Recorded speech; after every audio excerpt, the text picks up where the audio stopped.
Pyramids, temples, tombs. These ancient wonders promise even greater secrets still to be found under the sands of Egypt. Now, cutting-edge science finally decodes the mysterious land of the pharaohs. With modern technology, we are gaining an insight into the way the ancient Egyptians lived and the manner in which they died. This time, unraveling the mysteries of ancient Egypt's elite. Can cutting-edge technology locate the lost tomb of the legendary priest Imhotep? It's quite difficult to separate the man from the myth. Will a strange fragmented statue finally shed light on the mysterious Crocodile Queen? What was she? Who was she? How did she achieve what she did? And can modern DNA analysis reveal how a pharaoh saves his people from extinction? Surviving 100 years worth of drought, how's that even possible? Ancient clues unearthed, long-lost evidence re-examined, precious artifacts brought into the light of the 21st century. These are Egypt's unexplained files.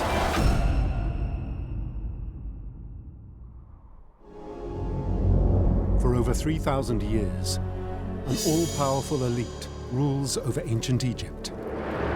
These pharaohs, queens, and priests are worshipped by the people as almighty gods. To truly comprehend this civilization, we must understand its rulers, and there is still much to be discovered. Imhotep, the famous ancient Egyptian priest, has eluded experts for centuries. The location of the tomb of Imhotep is perhaps one of Egyptology's biggest mysteries. It's quite difficult to separate the man from the myth. Now, can archaeologists using new technology finally make a breakthrough? Cutting-edge science may have found something very exciting. 170 different pharaohs rule over ancient Egypt. Yet surprisingly, one of the most revered elites never sits on the throne. The mighty priest, Imhotep. Imhotep is massively famous. In the modern world, he pops up as a character in popular culture. In the Mummy movies, he's the ultimate villain. Despite his Hollywood infamy, Egyptologists know little about the real man. And what they do know is largely based on myth. Legend even has it that Imhotep started off as a priest. He's credited with being the designer of the first step pyramid, a healer, developing the calendar. Hieroglyphs in temples are the only concrete evidence that experts have to go on, and they seem to suggest that Imhotep is worshipped as a god.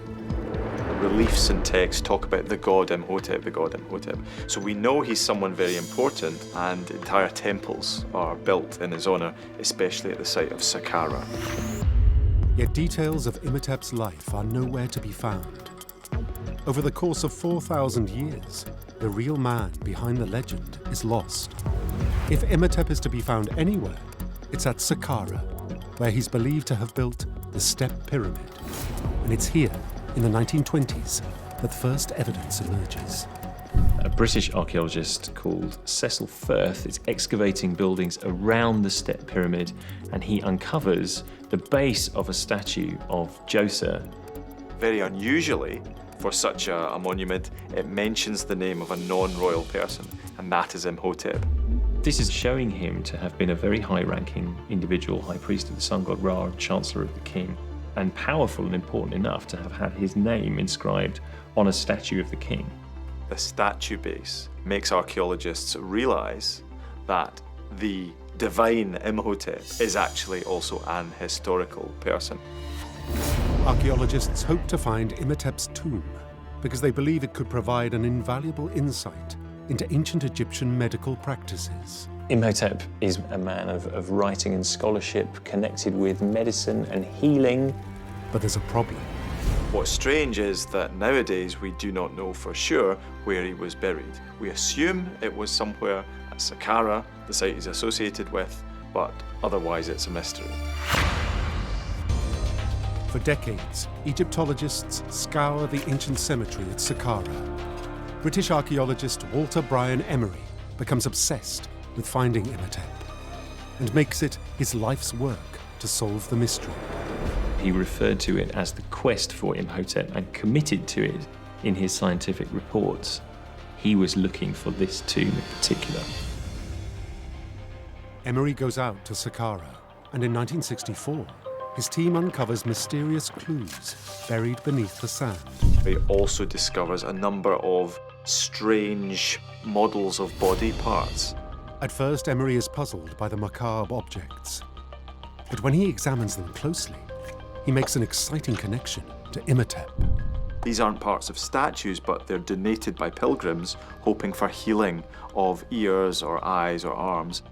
Because Imhotep is a god of healing, Emery then thinks, oh, hang on a minute, this may be his tomb. When Emery begins to dig into the sand beneath the models, what he uncovers defies belief. Emery finds the beginning of a labyrinth of catacombs. A vast underground network of tunnels filled to the brim with different animal mummies. Room after room after room of sacred animals. Baboons, cats, falcons, bulls. Put in these galleries as offerings to the gods. Among thousands of animal mummies, Emery finds a vital clue in the hunt for Imhotep. Hundreds of pots containing sacred mummified ibis birds. And this is a smoking gun for Emery, because Imhotep is known to have the title Chief One of the Ibis.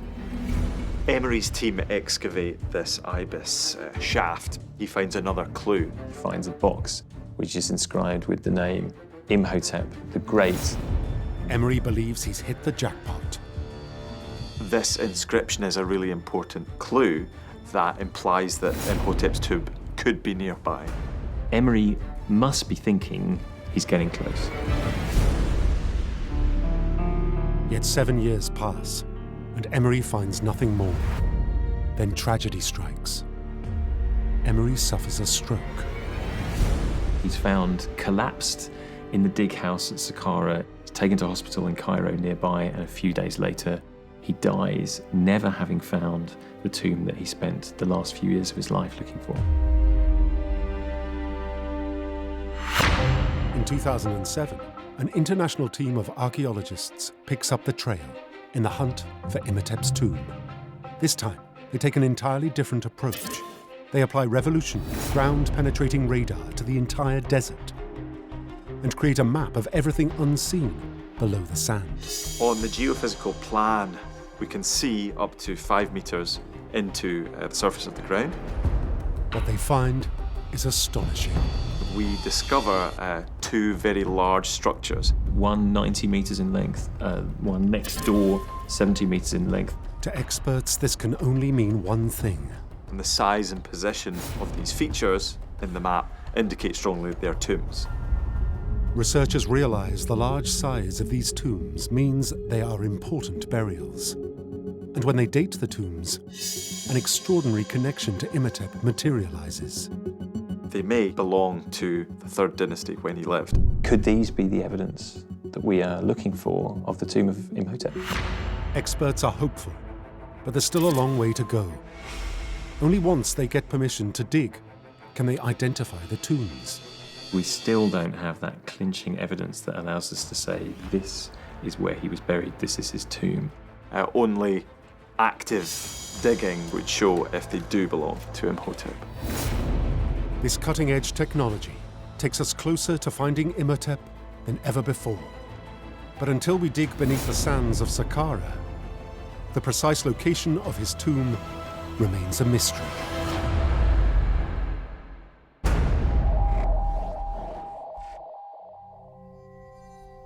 The legendary Imhotep is a man worshipped as a god, an honor usually reserved for pharaohs alone.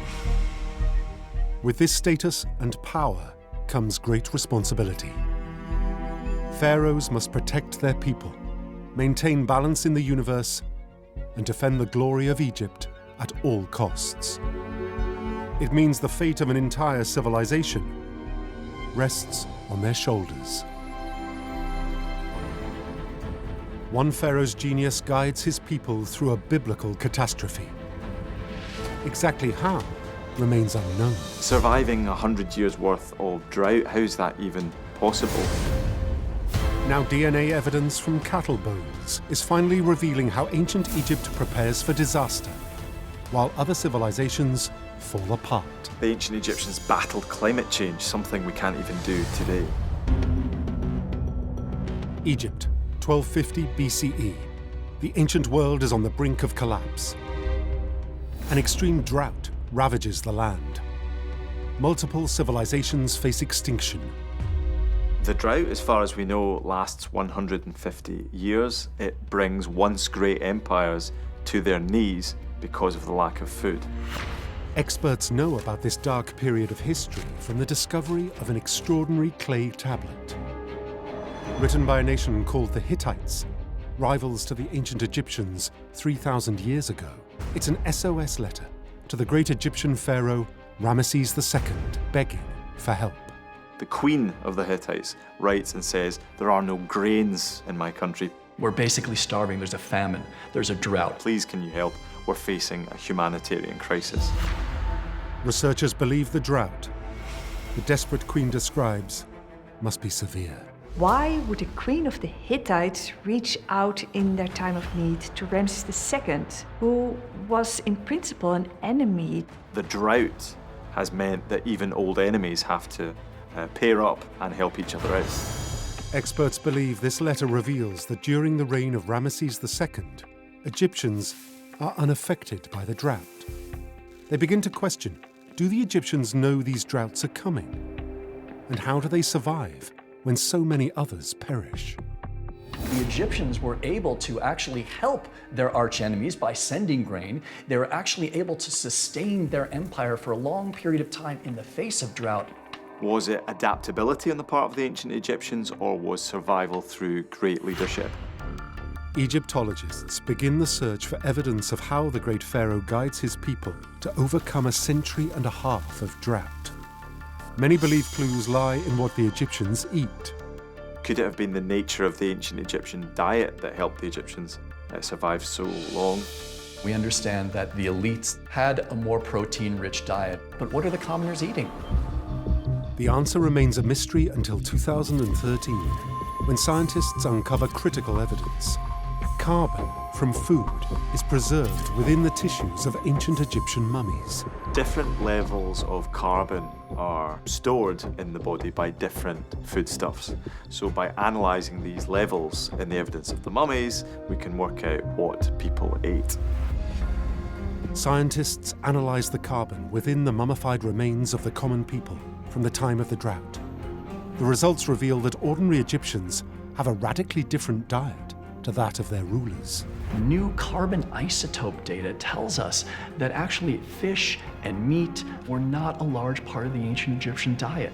They're mostly harvesting and eating wheat and barley. The ancient Egyptians, by and large, seem to have been vegetarian.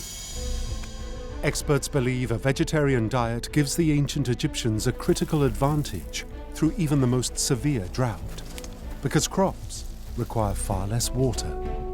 Meat-based diets require more land, more irrigation, more resources. A plant, vegetable-based diet is easier to sustain in a drought. But a question remains. Exactly how they consistently grow crops in over a century of drought remains unclear. Clues emerge from an unusual source. In 2013, scientists working at the Sea of Galilee collect fossilized pollen samples. They date the pollen to the time of the New Kingdom, and when they analyze it further, the samples reveal something revolutionary. The ancients are genetic engineers. Pollen samples show that crops are being bred which are more resistant. They were experimenting with new types of grains that could survive really long droughts. And it doesn't stop there. During the reign of Ramesses II, ancient Egyptians take their preparation to another level. Researchers now believe that they track the extent of the droughts year on year using a device called a nilometer. Simple device, very akin to a kind of climate science for ancient Egypt. The nilometer is a stone structure with a series of lines carved into its wall, which measures the depth of the Nile during the annual floods. But they measure the Nile and know whether a harvest can be expected to be good or bad. 16 stripes, it was ideal. 14 stripes, not all the land can be flooded. 12 stripes, hunger. But something still puzzles experts. If the Egyptians are preparing for droughts by tracking water levels and using heat-resistant grains, then they still need cattle to plough fields in extreme temperatures. And the cattle the Egyptians traditionally use are not adapted to these conditions. In 2017, at the site of Megiddo, in the far reaches of the ancient Egyptian empire, archaeologists make a breakthrough. At the site of Megiddo, archaeologists find evidence of cattle bones. To shed light on the precise breed of cattle the ancients use, scientists sequence DNA from the 3,000-year-old bones. The results reveal something astonishing. They were breeding cattle that could basically survive a drought. The cattle are not a pure domestic breed, but a crossbreed with a cow called a zebu that have evolved to tolerate extreme heat. If you are preparing for a drought, you will want to breed in more of the arid living cattle DNA into your common stock. And this is exactly what the Egyptians were doing. It's one of the first really great examples of kind of biogenetic engineering. To experts, it's now clear how the ancient Egyptians survived the drought, while civilizations around them fall apart. And Egyptologists have an explanation for the Hittite queen's SOS letter to the great Egyptian pharaoh Ramesses II. She's asking for help from the only civilization that has mastered their environment. The ancient Egyptians' preparation in the face of a widespread drought allowed the Egyptian empire to continue well beyond many of these other societies and civilizations. The Egyptians conquer the drought for over a century, but the extreme conditions intensify. Eventually, they become too severe for any civilization to survive. It wasn't enough. Ultimately, the new kingdom falls. Yet it's their resilience in the face of disaster that endures. The New Kingdom is still thought of as a great golden age of Egyptian history. The Egyptians' response can teach us lessons. Climate change can have a huge impact on civilization and society, but we can prepare for it.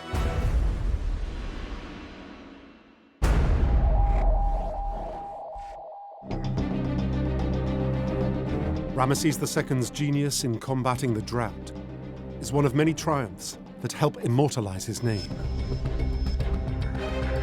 But not all of Egypt's elite are able to secure their everlasting place in the history books. And for some, the path to power is tougher than most. Out of 170 ancient Egyptian rulers, only 4 are women. And yet, the first recorded female pharaoh, Sobekneferu, is a figure shrouded in mystery. People know the names of Cleopatra and Hatshepsut, but they don't know the name of Sobekneferu. Why not? Now can the discovery of a fragmented statue finally shed light on the forgotten female pioneer, strangely known as the Crocodile Queen. Who was she? How did she achieve what she did? This discovery is telling us about what happened thousands of years ago. The 200-year quest to uncover the true identity of Egypt's first female ruler, the Crocodile Queen, starts at Luxor in 1820. An Italian antiquities collector, Bernardino Drovetti, makes a remarkable discovery. An ancient papyrus known as the Turin Canon, which contains the most extensive list of Egyptian kings ever discovered. Yet among the famous pharaohs is a name no one recognizes: Sobekneferu. She's the daughter of a very important pharaoh of the Middle Kingdom, Imhotep III. The last living family member of the great Dynasty 12. Researchers analyze the king list and realize that Sobekneferu is more than just royalty. She's a female pioneer. Sobekneferu is very significant because not only is she in the Turin Canon, but she is the first recorded female pharaoh. Sobekneferu is the first female pharaoh in history, so experts begin to wonder, could this mean she's the most powerful? The first step for researchers is to explore the Turin Canon for more clues as to how, against the odds, she comes to power. It reveals that Sobekneferu's brother, Amenemhat IV, inherits the throne before her, and she remains in his shadow. 10 years later, Amenemhat IV dies without a male heir to the throne. The ancient Egyptians would rather allow a woman to rule than have warlords duke it out and destroy Egypt from within. Sobekneferu becomes the first woman to ascend the throne of Egypt. But the Turin canon reveals that Sobekneferu's reign lasts just 4 years, and beyond that, there is little information. Egyptologists have long known that some pharaohs adopt new names under which they rule. So they turn to analysing her name for clues as to what kind of pharaoh she is. Sobekneferu's name is very unusual. Sobek is the crocodile god, and Neferu means beautiful, so she is the beauty of the crocodile god. But why would Sobekneferu rename herself after the crocodile god? Experts believe it could be a strategic move. In ancient Egypt, crocodiles are greatly revered. They're big, they're strong, they're fierce. So Sobekneferu may well want to be named after the crocodile god because it really does give an aura of power and of might. Her strategy not only pays off, it leaves a lasting legacy. After Sobekneferu's death, the next dynasty starts up. But what's interesting is they keep her name. Many of them adopt Sobek, the name of the crocodile god. They're not only showing respect to the god, but also to the queen. Yet for researchers, the trail goes cold. The Turin canon yields no further clues to the real woman behind the Crocodile Queen. Then archaeologists, digging at the ancient city of Avaris, unearthed something remarkable: a detailed sculpture of the Crocodile Queen. And experts notice something unusual about her depiction. She doesn't adopt the same strategy that other female pharaohs use to rule in a man's world. The later female pharaohs, they're shown flat-chested, almost as pseudo-men.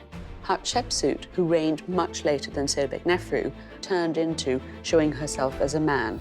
But the Crocodile Queen looks very different from her successors. She's dressed as a woman. She has a dress with straps that go over her breasts. She has a trim waist, full hips. She doesn't morph into a male-looking pharaoh. This groundbreaking find reveals that far from hiding her gender, this female pharaoh flaunts it.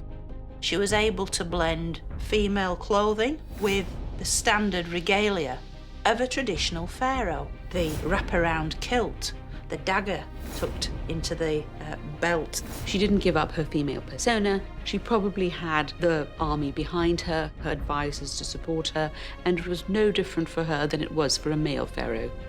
After decades of research, this statue reflects the Crocodile Queen's true power. Unlike Hatshepsut, who conceals her femininity, or Cleopatra, who dies because of it. The Crocodile Queen manages to create a feminine image so powerful that she's revered for centuries.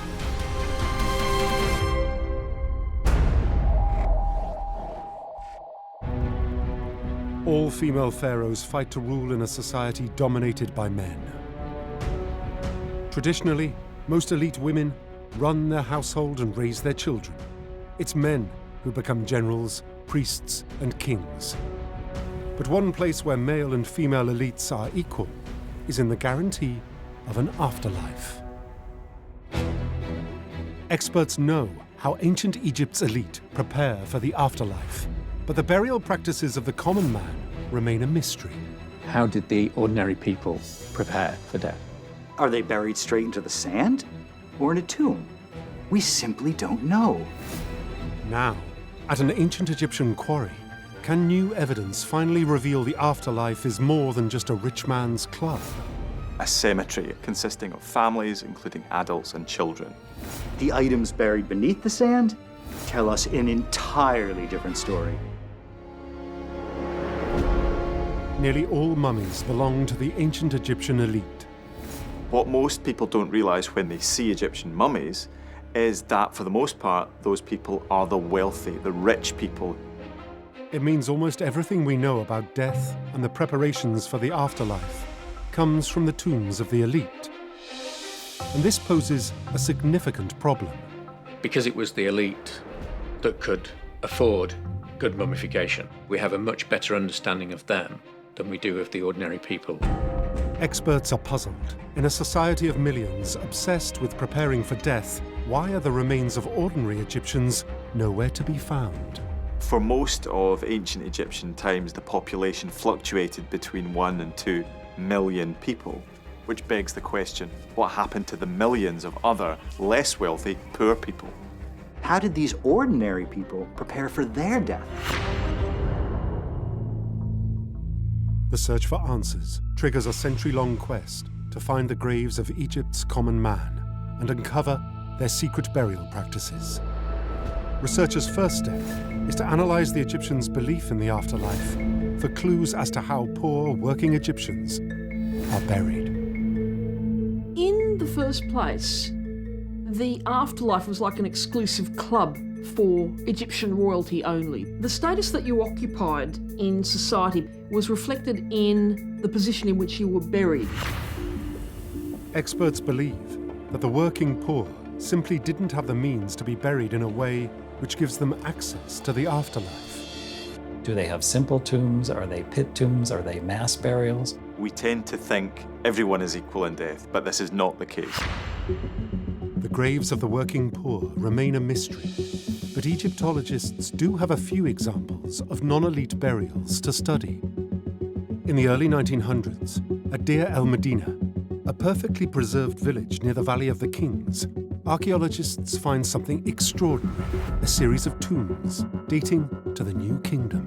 When they go inside, they find elaborate cave paintings, valuable grave goods, but the chambers are small. For experts, the modest size of these tombs means only one thing. This is not a burial site of the elite. These small tombs tell us that the owners are fine artisans that produced the tombs of the royals. It's clear these are not burials of ordinary workers. But Egyptologists analyzing the tombs believe they reveal something critical. Over time, the afterlife seems to have become less exclusive. We can see a tomb gets constructed, and then perhaps someone gets a promotion, and suddenly there are new titles being carved in hieroglyphs on the walls. There is some upward mobility in ancient Egyptian society. It's a question of resources. If the skilled workers at Deir el-Medina build tombs, then experts begin to wonder if the very poorest in society do the same. Then in 2015, near the ancient Egyptian stone quarry of Geb el-Silsila, a Swedish archaeology team uncovers a stone doorway cut into the rock face. As they excavate the entrance, they find something entirely unexpected. They discover a complex series of tombs consisting of over 40 chambers. The tombs are modest. They're cut very simply. The decorations are not ornate.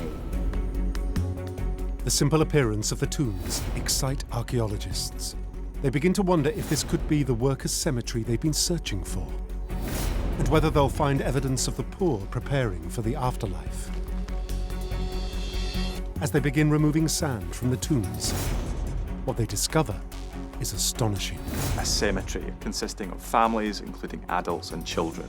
These are not simply mass burials. These are families put together. You find some that are even in wooden coffins. Archaeologists examine the bones in detail, looking for clues to confirm who these people are, and they notice a pattern. The bones are covered in a very similar set of fractures. All of them. This pattern tells us that these are not fluke accidents. This is what happened to everybody during their life. These people have done hard labor. The proximity of the tombs to the quarry and the signs of hard labor on the bones lead experts to one conclusion. These graves belong to the quarry workers of Geb el-Silsila. They've actually found the bones of ordinary Egyptians. Archaeologists turn their attention back to the tombs and uncover something unexpected.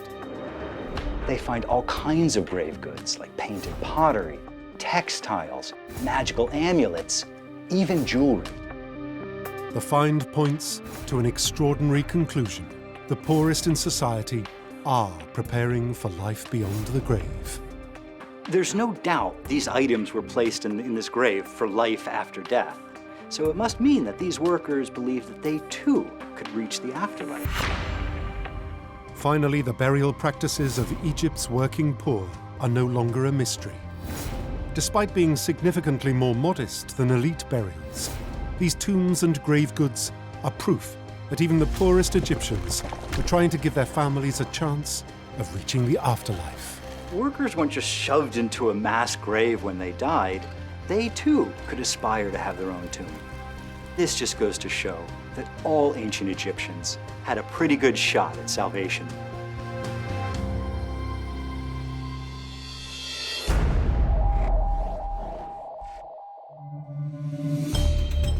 Access to the afterlife is in the hands of the ancient Egyptian gods.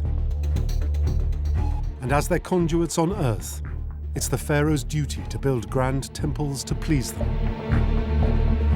Over thousands of years, they build temples along the Nile, at sites like Edfu, Aswan, and Thebes.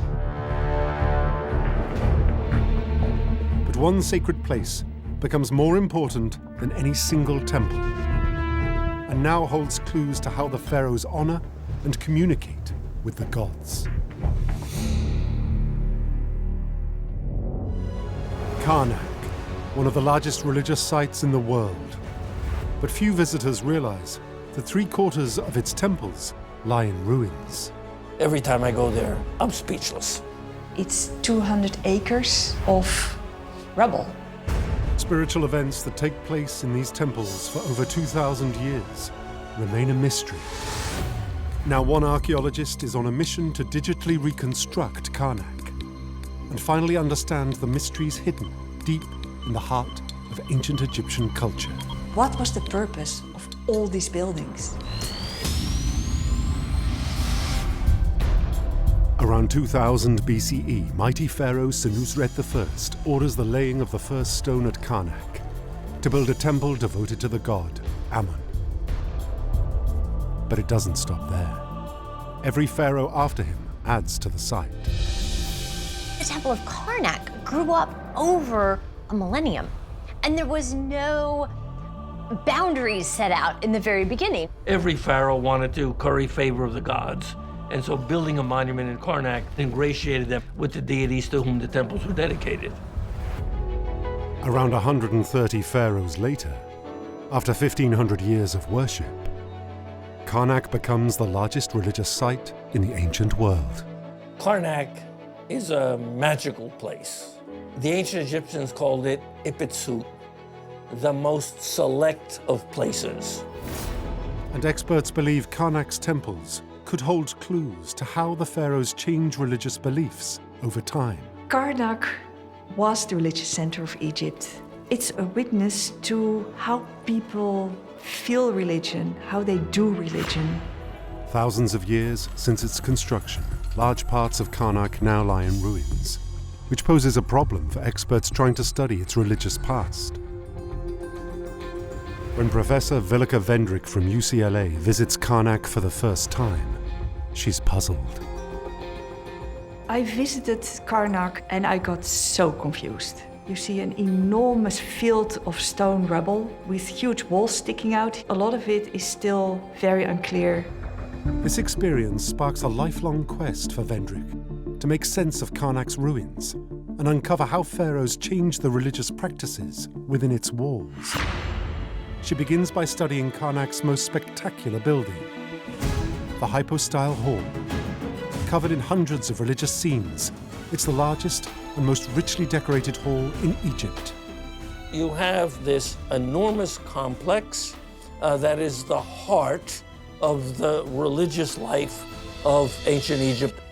Vendrick can see from the hypostyle hall's hieroglyphs that it dates to the New Kingdom and the reign of Seti I. And what's clear from the number of diverse hieroglyphs is that the hall has been added to by countless pharaohs, resulting in a vast, sprawling structure. It is this massive forest of 132 pillars. It is immense. Yet a crucial part of the building once lay in ruins. In 1899, French archaeologist Georges Legrain begins the gargantuan task of rebuilding 11 of its collapsed pillars. The reconstruction is really focused on this area of the temples because it's so awe-inspiring. Legrain's team have to meticulously relay the foundations for each pillar and rebuild them piece by piece. It's a painstaking process that takes years to complete. Now at last, Egyptologists like Vendrick can study the hall in more detail and unlock its spiritual significance. The hypostyle hall represents the cosmos. You have the earth, you have the sky, and then you have the papyrus thicket in between. The columns are built by Seti I to mimic papyrus reeds and represent the primeval swamp from which the Egyptian world is said to have been born. Experts believe this hall is the pharaoh's tribute to the Egyptian gods who created the universe. If you were an Egyptian visiting Karnak and just looking at that, words would not explain the awe. In her quest to uncover more of Karnak's religious secrets, Vendrick runs into a fundamental problem. Some of Karnak's temples have been removed from history by subsequent pharaohs. It was extremely political, this building. Sometimes they took entire sections away to erase the memory of a particular pharaoh. In the 1920s, archaeologists rebuilding a wall at Karnak noticed something strange. It contains hundreds of red granite blocks. On each stone are mysterious hieroglyphs. Translations of the writings reveal something astonishing. The blocks do not belong in this wall at all. They are part of a chapel built by 18th dynasty pharaoh Hatshepsut. Sometimes monuments are dismantled because a pharaoh like Hatshepsut would fall out of favor. Having studied Karnak for decades, Vendrick realizes that to fully uncover its religious past, it's not enough to reconstruct small sections with bricks and mortar. So in 2007, she applies cutting-edge digital techniques to bring the whole of Karnak to life, virtually. It's based on excavations, on things we know, things we can measure. What we try to do with this model is make something that represents our state of knowledge. The challenge is not simply to reconstruct Karnak's temples, but to show how pharaohs changed them over time. We can trace what happened to all those different buildings. We have created a time slider where you can slide through the development of Karnak. Using this 3D model, Vendrick can see how pharaohs begin to worship different gods at Karnak. It enables us to see that there are changes in religion, and even though this is a temple to Amun-Ra, through time the god Osiris, who is the god of the underworld, has his own buildings in Karnak and becomes more and more important. This is just the beginning, and creating a full picture of Karnak's religious past won't be easy.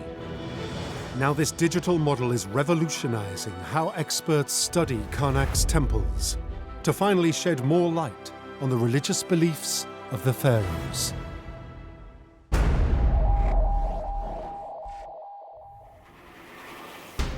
Karnak reveals the fervor ancient Egypt's elite have for the gods. But building grand monuments serves another purpose. It's a way for pharaohs to highlight their own divinity on Earth.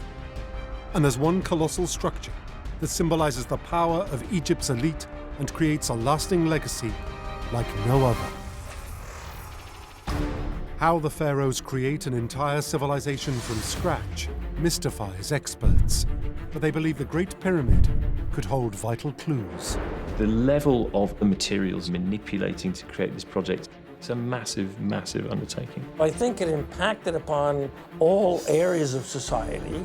Everyone believed they were pulling in the same direction.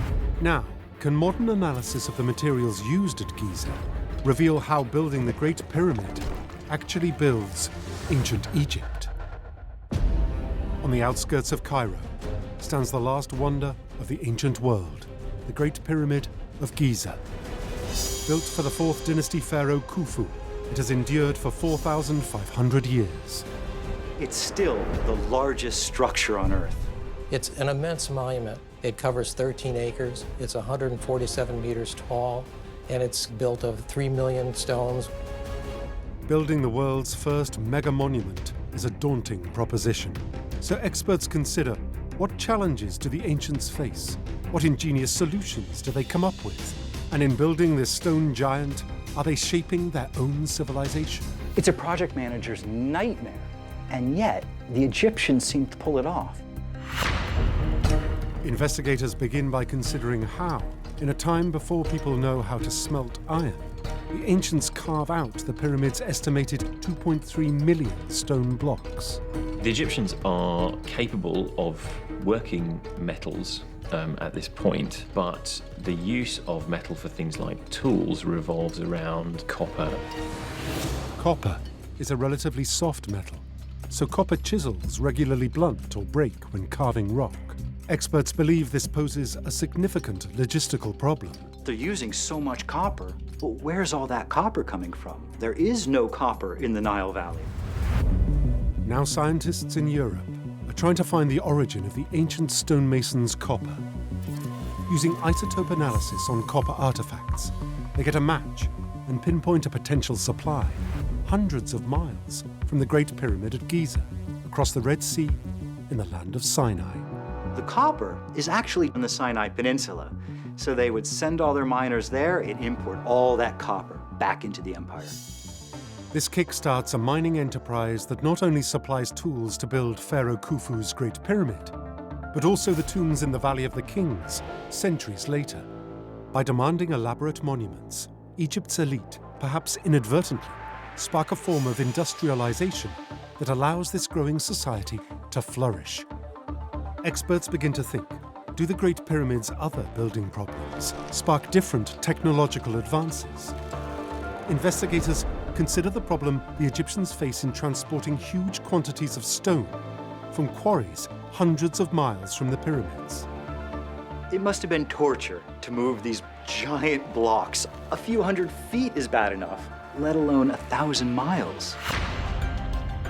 Ancient records confirm that there is only one feasible method to transport the stone, on boats along the Nile. The Nile is absolutely critical to pyramid building. It was the way that the stone blocks were conveyed to the sides. Experts now know the ancient Egyptians transformed the Nile into a sophisticated transport network, one that allows Egypt's civilization to thrive. The Nile couldn't have been more important. It was a communication artery.